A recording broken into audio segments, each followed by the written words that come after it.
안녕하세요. 여름휴가 갔다 와서 남편하고 이혼하게 된 30대 여성입니다. 저도 조차고 떠난 여름휴가가 이런 결과를 불러올 거라곤 꿈에도 상상을 못했기에 황당한 마음만 드네요. 사실 여름휴가가 가장 결정적인 사건이긴 하지만 그 전부터 저는 나름대로 어머님께 서운한 게 있었습니다. 어디서부터 이야기를 해야 하나 싶지만 일단 결혼할 때 저희는 양가로부터 똑같이 7천만 원씩 지원을 받았거든요. 하지만 굳이 따져보자면 결국엔 친정에서 더 보태주신 거나 다름이 없어요. 왜냐하면 어머님이 구두로 해주시겠다 한 게 워낙 많고 그럴듯해서 저희 친정에서 현금의 단을 좀 크게 해주셨으니까요. 그리고 보통 그러면 시댁에서 얼마 정도는 다시 돌려주신다 들었는데 한 푼도 돌려주시지 않대요. 게다가 예물도 실제로 받고 나니 별로 값어치 나가는 것들이 없었죠. 그리고 이건 여담이긴 한데 신혼집에 들이던 혼수중 에어컨이 있었거든요.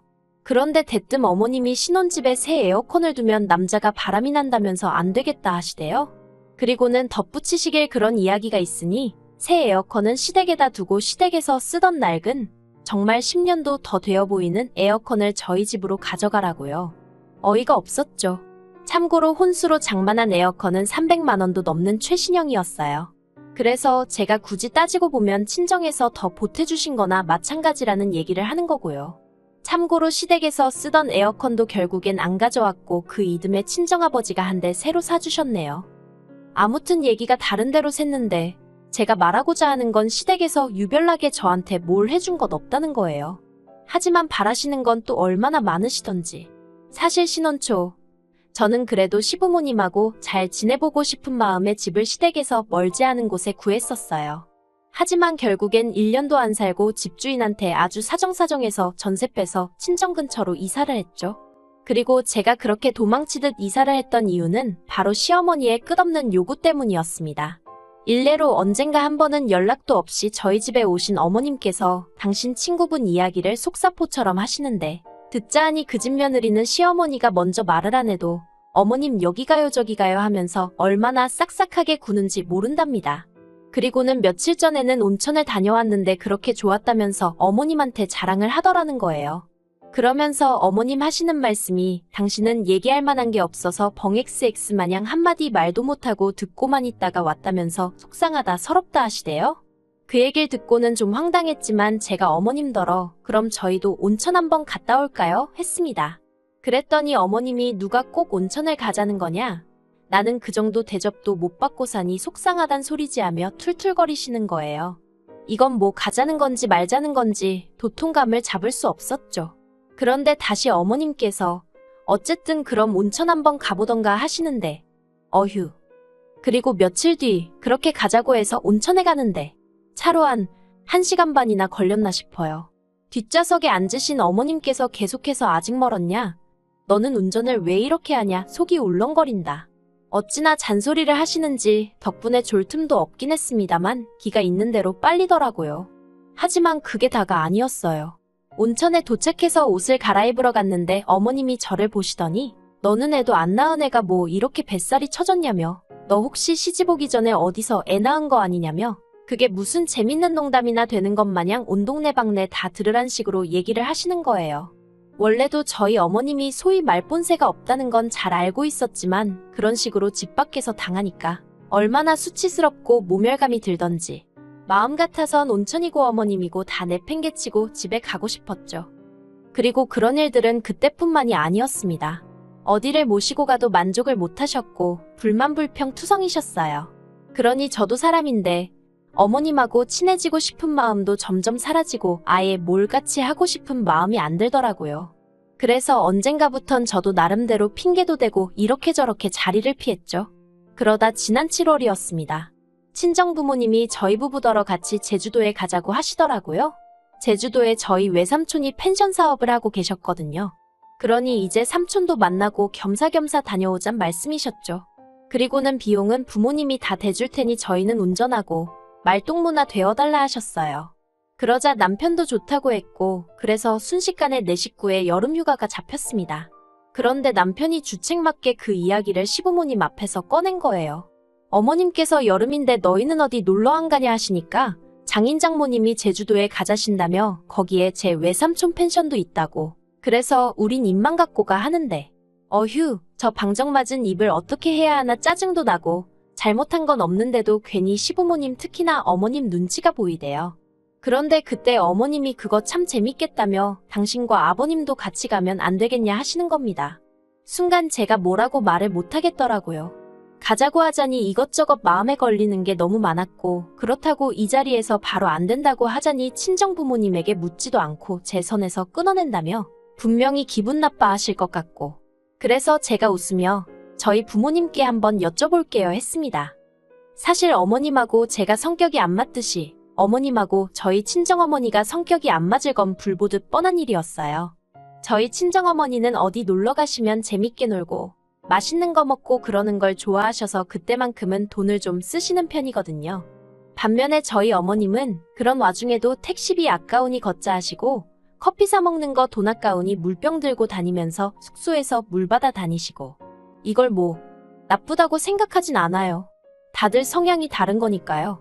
하지만 문제는 어머님은 당신의 생활 방식을 남들에게 강요하시기 일쑤셨고 그런 어머님 입장에서 저희 친정어머니 스타일을 보면 분명히 뭐라고 말이 나와도 나올 게 뻔했거든요.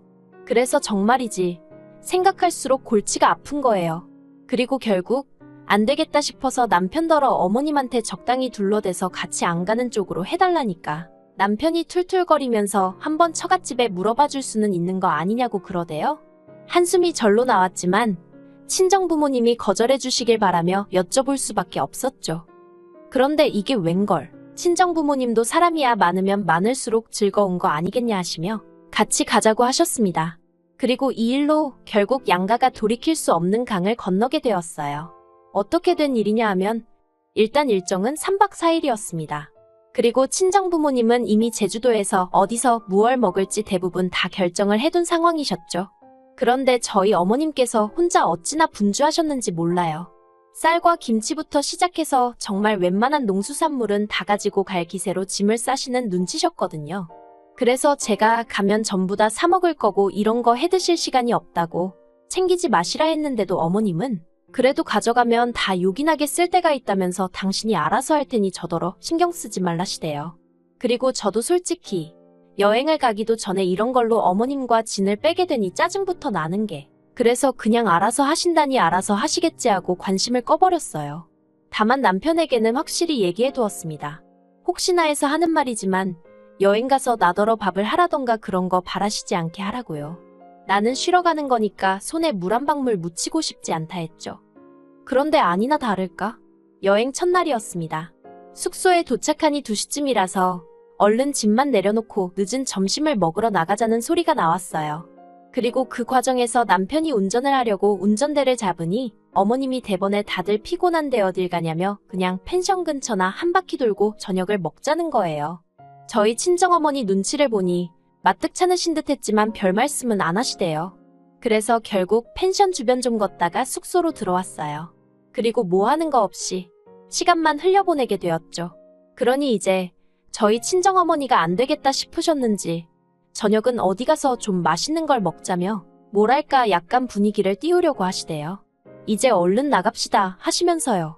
그런데 어머님이 또다시 뭐하러 쓸데없이 돈을 쓰냐면서 오늘은 첫날이고 다들 피곤하니까 그냥 대충 펜션 안에서 해먹자고 하시는 거예요. 그리고 이때는 저희 친정어머니도 짜증이 나셨는지 다들 피곤한데 누가 밥을 하냐고 나가자고 한마디 하시대요. 그리고 저도 솔직히 친정어머니 의견에 동의하는 바였고요. 그렇다고 물론 대놓고 친정어머니 편을 들 순 없으니 제가 어머님더러 그러지 말고 같이 나가요 했습니다. 그런데 어머님도 그러면 못 이긴 척 좀 넘어와 주시지. 제가 편을 들어드리니 오히려 기세가 등등해지셔서는 당신은 안에서 대충 해결하시겠다며 나갈 사람만 나가라고 하는 거예요. 황당했죠. 하지만 더 황당한 건 아버님마저 어머님 눈치를 잠시 살피시더니 주섬주섬 저희랑 같이 나가려고 하시대요. 그러자 보다 못한 친정아버지가 저희 어머님더러 사부인 같이 가세요 하셔가지고 그래서 모시고 나왔습니다. 그러니 이때부터 이미 저희 친정어머니도 기분이 확 상하신 거죠. 친정어머니가 말씀이 자기가 뭐나 된다고 온 사람이 들러붙어서 가자가자 해줘야 하는 거냐며 솔직히 친정어머니뿐만 아니라 저도 그런 생각이 들어서 그냥 웃고 말았어요. 아무튼 기왕 다 같이 나갔으니 즐겁게 한 끼 식사하면 좀 좋나요? 그런데 또 저희 어머님은 이게 얼마냐, 맛이 있네 없네 이런 걸 먹을 바엔 집에서 먹고 말지. 친정어머니가 고르신 식당이었는데 어머님이 그런 소리만 하시니 저희 친정어머니 기분이 좋을 리가 없었죠. 순식간에 또 분위기가 얼어붙어서 모든 사람들이 두 여자 눈치만 살피는 꼴이었습니다. 그래도 다행인 건 그런 와중에 술이 한 잔 두 잔 들어가니까 또 언제 그랬냐는 듯이 분위기가 좀 풀어지긴 하대요. 그리고 이튿날 아침 일어나 보니 원래 숙취라는 게 없으신 친정부모님은 두 분 다 평소처럼 일찍 일어나셔서는 새벽 운동을 가셨더라고요. 하지만 시부모님이나 남편은 지난밤 술 때문인지 영 일어나질 못하다가 오전 10시가 다 되어갈 때쯤에서야 한 명씩 일어났는데 어째서인지 어머님 기분이 영 좋아 보이질 않으시대요. 그래서 전 간밤에 숙취가 아직 남아있어서 그러신가 했어요. 그런데 이유가 그게 아니었습니다. 얼마 지나지 않아 어머님께서 어떻게 여자가 셋이나 있는데 저희 친정어머니도 그렇고 저도 그렇고 밥을 안 해놨냐며 짜증을 내셨거든요. 어이가 없었죠. 여행지에서 밥을 안 해놨다고 화를 내신다는 것도 어이가 없고 100번 양보해서 저야 며느리라 그런 생각을 하셨다 쳐요. 그런데 저희 친정어머니가 일찍 일어나신 거랑 밥이랑 무슨 상관이냐 이거죠. 그래서 제가 저나 친정어머니는 원래 여행지에서 밥 안 해먹는다고 그러니 앞으로는 어머님이 드시고 싶으신 거면 어머님이 하시라고 했어요. 사실 평소라면 이렇게 말을 못했겠지만 이날만큼은 친정부모님도 옆에 계신데 내가 못할 말이 뭐가 있어 싶었거든요. 그리고 무엇보다 어머님이 친정어머니를 들먹이시니 도저히 가만히 참고만 있을 수가 없더라고요.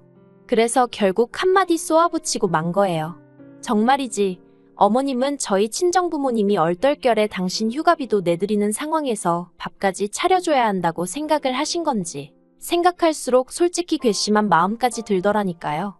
아무튼 저는 어머님한테 화를 내면서 동시에 남편한테도 당신은 자식이 돼서는 부모님 밥도 안 챙기고 뭐하냐고 막 화를 냈네요.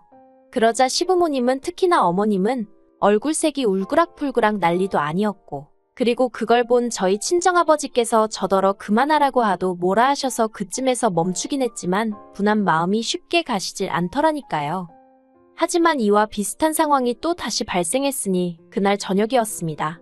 제주도까지 왔는데 갈치는 먹어야 하지 않겠냐는 친정어머니 말에 어머님께서 갈치를 사다가 펜션에서 구워 먹자셨어요. 그리고 친정어머니가 펜션에서 바베큐는 해먹어도 갈치 구워 먹었단 소리는 못 들어봤다고 싫다고 하셨는데 어머님이 바베큐는 되는데 갈치는 왜 안 되냐며 억지를 쓰시는 거예요. 그리고 결국 두 분이 옥신각신 하시다 친정어머니가 외삼촌한테 전화를 하니 외삼촌도 대번에 안 된다고 하셨죠. 고기 굽는 냄새는 투숙객들이 뭐라고 안 하지만 비린내는 금방 컴플레인이 들어와서 안 된다고요. 그러자 어머님께서는 별꼴이니어쩌니 짜증을 내셨고 그러자 이제 처음엔 저희 친정부모님도 좀 마음으로 따라오겠다는 거 오라고 한 건데 이럴 줄은 몰랐다며 언성을 높이셨어요. 그리고는 그날은 완전히 분위기가 파토가 나서 저랑 남편은 이러지도 저러지도 못하고 급기야는 양가 어른들이 따로 식사를 하시는 상황이 벌어졌습니다. 저희 친정부모님은 따로 갈치 드시러 가셨고 시부모님은 라면 드신 것 같더라고요. 그런데 어떻게 보면 정말 결정적인 사건이었는데 다음날 아침이었습니다. 친정어머니는 평소대로 또 일찍이 일어나셔서 걷기 운동하시고 저랑 같이 커피 한 잔 드시고 그렇게 시간을 보내셨거든요. 그런데 9시 좀 넘어서 일어나신 어머님께서 설거지를 하다 말고 고무장갑을 탁 집어 던지시더니 진짜 너무한 거 아니냐며 저희 모녀한테 고래고래 소리를 지르시기 시작하셨어요. 당신이 쌀이며 김치며 다 들고 왔으면 해먹고 치우고 하는 건 다른 사람들이 해야지 어떻게 손가락 하나 꼼짝도 안 하냐면서 아니 황당하기 짝이 없더라고요. 분명히 온갖 재료를 다 쓸어 담으실 때 저더러 신경 쓰지 말라고 하시더니 이제 와서 뭐가 억울하신 건지 왜 성질이실까 싶었달까요? 그리고 무엇보다 전하 친정부모님이나 어머님이 가져오신 거 뭐 하나 먹은 게 없어요. 죄다 어머님 아버님 두 분이서 드시고 남편이 먹고 그랬지. 그러니까 잡아도 아버님이나 남편을 잡으셔야지. 왜 엄한 저희 모녀한테 난리신가 싶대요. 그리고 그때만큼은 저희 친정어머니도 참질 않으셨어요. 체력도 안 되면서 뭐 한다고 따라와서는 우리 나이에 누가 여행하면서 밥을 해 먹냐고. 거기다 여행도 힘들다고 하면서 여기도 못 가겠다 저기도 못 가겠다. 거기다 술도 주량껏 적당히 먹어야지. 일어나지도 못할 만큼 먹고서는 추태를 부린다고. 그리고 이제 그때부터 정말 시어머니 대 저희 친정어머니, 저희 친정어머니 대 시어머니 구도로 싸움이 났네요. 그리고 결국 3박 4일로 계획했던 여행은 2박 3일 만에 끝나고 시어머니가 당신 성질에 못 이겨 가져오신 재료를 이리저리 집어던지신 탓에 펜션하는 아수라장이 되었습니다. 친정어머니께서 외삼촌더러 이거 전부 다 청구하라고 사돈이고 뭐고 다 받아내야겠다고 하셨고 아무튼 난리도 그런 난리가 없었네요. 그리고 보다 못한 제가 남편더러 시부모님 모시고 올라가라 했습니다. 나는 친정부모님이랑 있다가 가겠다고요. 그런데 이 모든 상황을 똑같이 지켜봐 놓고 남편이란 놈이 그래도 팔은 안으로 굽는 건지 한다는 소리가 저희 친정부모님이 돈 좀 내시는 걸로 너무 유세를 부리셔서 지금 이 상황이 된 거라는 말도 안 되는 개소리를 하대요. 그리고는 저더러 너도 이제 결혼했으니 우리 집 식구라며 지금 같이 올라가야 된다나요? 어이가 없어서. 그래서 남편더러 어머님이 친정어머니한테 정식으로 사과하실 때까진 그 집 식구 안 하겠다 했습니다. 그랬더니 그 말을 꼬투리 삼아 남편이 저더러 며느리 자리가 하고 싶을 땐하고 하기 싫으면 안 하는 자린 줄 아냐고 저더러 개념이 없다대요. 그리고는 나이로 봐도 어머님이 저희 친정어머니보다 많으니 저희 어머니가 무조건 사과를 해야 한다면서 자기도 그때까진 저희 집 사위 안 하겠답니다. 기도 안 차더라고요. 그래서 그래 우리 엄마가 숙이고 들어갈 일은 절대 없으니 꿈 깨라 했어요. 그리고는 이럴 거면 그냥 이혼하자고 반은 진심으로 반은 아낌으로 내질러 버렸죠. 그랬더니 남편도 좀 벙찐 표정을 잠깐 짓더니 그래 이혼해야 하는데 네 그렇게 이혼하기로 했습니다. 좀 황당하죠? 저도 지금도 생각하면 허무하다고 해야 하나 그냥 웃음밖에 안 나와요. 그래도 한편으론 애가 없어서 다행이다 싶고 아무튼 이런 결정을 내리게 된 걸 후회하지는 않습니다. 경제적인 걸 떠나서 문화적 수준이나 정서가 맞지 않는 사람과 평생을 사는 건 평생 지지리 궁상으로 사는 지름길이라는 걸 이번에 뼈저리게 알게 되었으니까요.